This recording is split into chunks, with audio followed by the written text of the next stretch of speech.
how many times have you been scrolling through Facebook or Instagram or the Bible or hearing things or a book or whatever, and then thought, does this apply to me? For example, never give up on your heart song. Don't give up on someone. Turn the other cheek. Do unto others as you do unto you.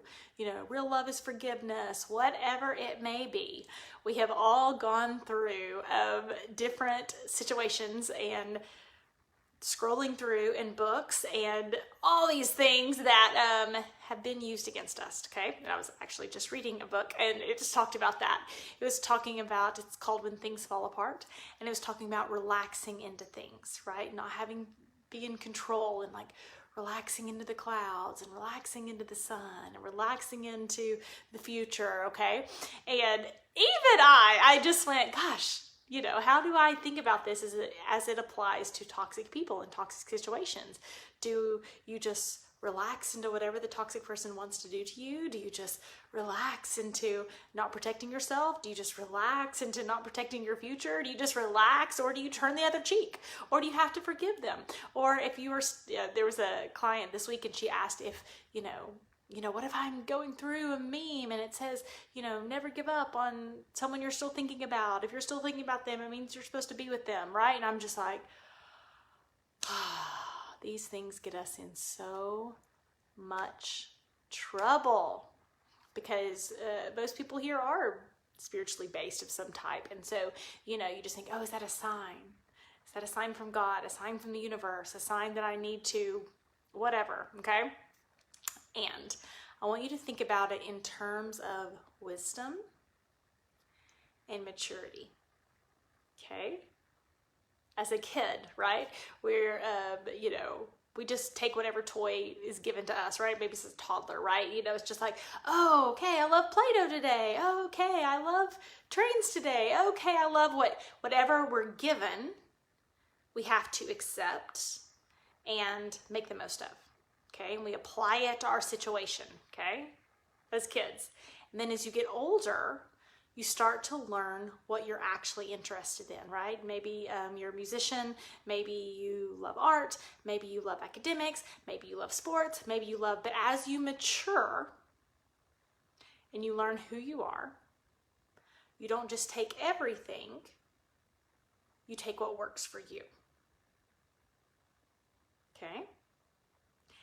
And as adults, as we take in information, as we take in memes, as we take in verses, you have to think, is this in the context of someone with a toxic relationship? Now, a meme on Facebook about like, oh, never give up on your heart song or whatever, like that, I don't even know what that, like, that's not even a real thing. It's not even a real thing. But it's really complicated when it's like, forgive others as you would want to be forgiven. Super complicated, okay? But we have to think, is this in context of a toxic relationship? That's wisdom. That's being a grown-up. That's maturity, okay? For example, in the book I was reading, it's like life is suffering. Okay, life is suffering. So I'm in this toxic relationship. I'm just going to keep suffering. There's something like that makes me a better person about suffering, right? And if you were an outsider looking in the situation, you say, whoa, that person should really get away from that person. But we over-spiritualize it in our head and think, oh, no, life is suffering. I'm just going to submit to the suffering. But that is not in the context of a toxic relationship, okay? Let's think about forgiving, right? Oh, I need to forgive. First of all, forgiveness does not mean that you don't have boundaries, right? You can have forgiveness and boundaries. Forgiveness releases you, releases them, but it doesn't mean you don't have boundaries, right? And I'm going to use a really crazy example of you can forgive someone who has done bad things to children, but you don't ask them to babysit. Okay, you can forgive them, but you don't ask them to babysit. You still have boundaries, okay? And as we think about forgiving or doing right by someone, right? You can forgive, but that doesn't mean they have an all-access pass to your soul. It doesn't mean they have an all-access pass to your soul. And wisdom and doing the right thing and maturity and real growing up is knowing that you are not only you are allowed to protect yourself, you should be protecting yourself. That is the right thing to do. That is the right example to set for other women. That is the right example to set for your kids. That is the right example for everyone, even the toxic person, okay? Because if the toxic person is saying, oh no, I should be able to do whatever I want and still have an all access pass to your soul, to your core being, to your time, to your energy, to your emotions, there's a life lesson that they need to learn that we prevent them from learning when we cover over their mistakes and we over spiritualize it in our head. Oh, just forgiving. Oh, I'm just, doing unto them. I'm just giving them another chance. I'm just being loyal. And I am like raising my hand on this. I am not pointing fingers. I am raising my hand. I've learned this lesson the hard way, right? But we hear these memes, see these things, see these Pinterest quotes, and we assume that they apply to our situation. And real maturity is taking a step back. Is this an application to a toxic person? And I use the shocking, but it just makes sense example of if someone has hurt children and you're still thinking about them, maybe someone hurt your child, right? It's like, oh, it's forgiveness. Turn the other cheek. Okay. Oh my gosh, right? Let's invite them into my home. No. That is not the right thing to do. No. Giving someone an all-access pass without any considerations to their behavior is not being spiritual. It's not being a good Buddhist. It's not being a good Christian. It's not being a good Catholic. It's not being whatever. It is teaching them that their behavior does not have consequences.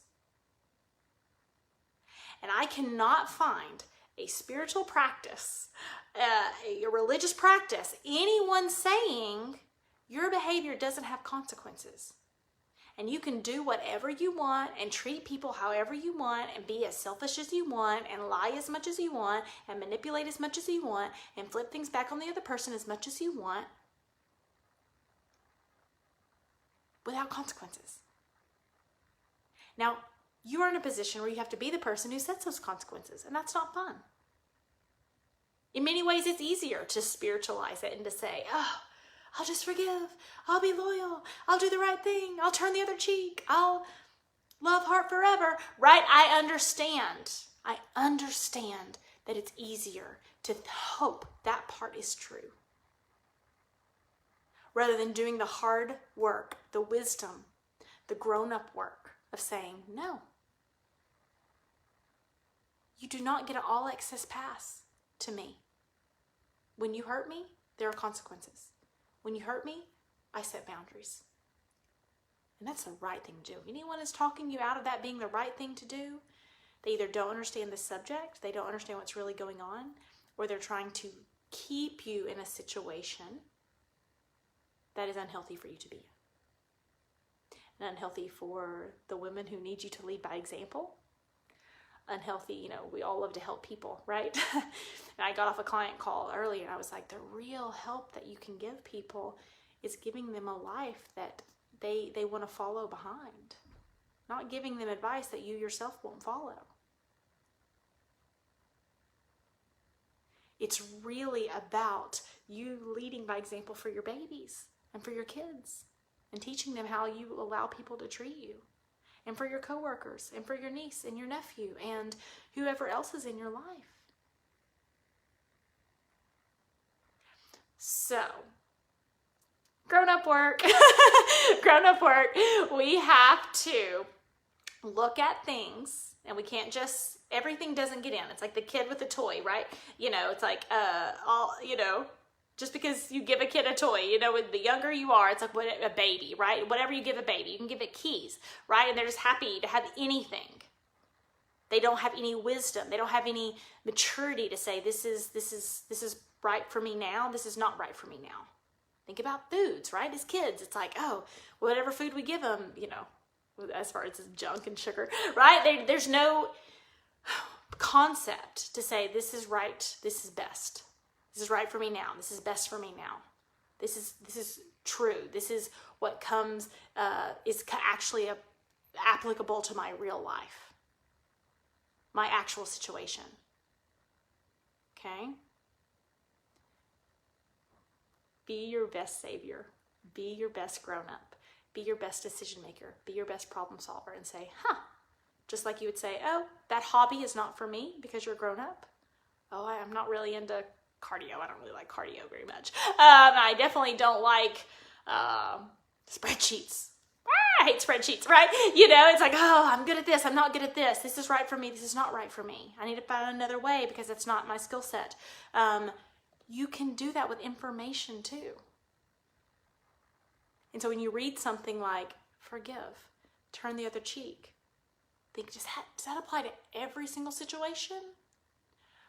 Or am I just trying to apply it to my situation to avoid setting a boundary, to avoid doing the work, the mature, grown-up work of deciding if that's a good fit for me and setting that boundary and setting that consequence for the other person. Okay, hope that helps, and hope you guys are having a great day. Bye. I'm going out to dinner with my hubby.